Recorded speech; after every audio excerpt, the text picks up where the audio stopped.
Okay, we'll look at the curve here where we're operating in severe winter conditions and we're going to suffer non-symmetrical ice accretion on decks and superstructure. And we have to draw the curve to describe what actually happens to our stability. Well, it's non-symmetrical, therefore the ice could well be all on one side, which will introduce an angle of list. The vessel will be listed. So we need to introduce a heeling arm curve onto the GZ curve. The other important point to realise here, of course, is that we've added weight onto the deck with the ice. And as we know, our centre of gravity moves towards a loaded weight. So if we've added ice onto the deck, G will move higher up, which reduces the GM of the vessel. So our GM is going to reduce, and we're also going to have to introduce a heeling arm curve.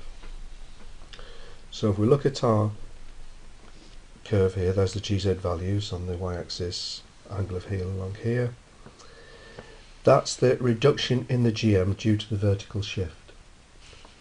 So there's our original curve here, that's the original curve. The GM is reduced, so now that's the new curve there. There's our new curve.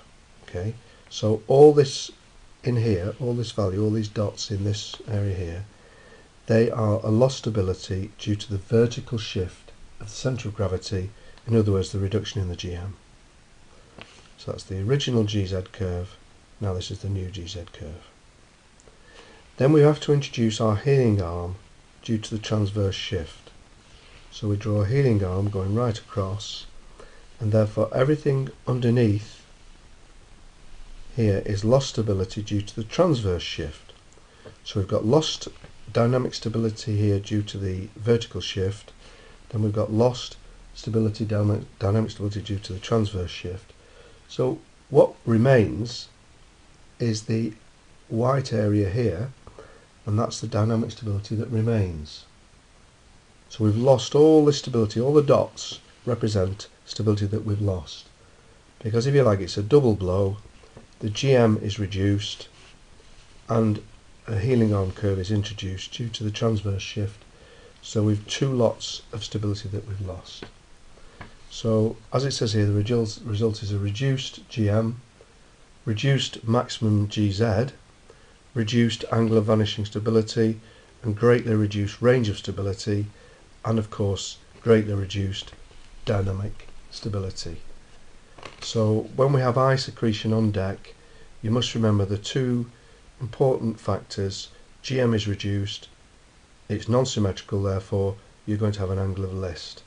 So you have a double, if you like, two lots of lost dynamic stability to show on the GZ curve. And when you label it, make sure that you show the examiner that you understand how you've lost the various values on the GZ curve.